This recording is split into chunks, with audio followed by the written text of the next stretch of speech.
হে আল্লাহ, একমাত্র আপনার কাছেই আমি আমার দুর্বলতার কথা জানাচ্ছি, এবং একমাত্র আপনার কাছেই আমি আমার অভাবের কথা জানাচ্ছি, এবং মানুষের নিকট আমার অসম্মানের কথা একমাত্র আপনাকেই বলছি।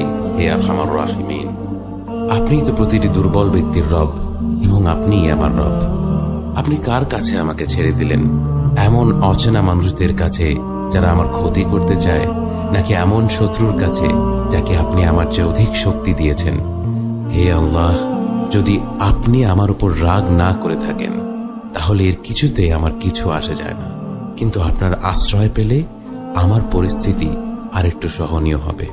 হে আল্লাহ, আমি আপনার চেহারার নূরের কাছে আশ্রয় চাই, যা সব অন্ধকারকে উজ্জ্বল করে দিয়েছে, যা দুনিয়া এবং আখিরাতের সব বিষয়ের সংশোধক।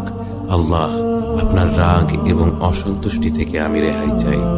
আল্লাহ, এ সব কাজই শুধু আপনাকে খুশি করার জন্য করা, এবং আপনি ছাড়া কোনো শক্তি নেই, কোনো ক্ষমতা নেই।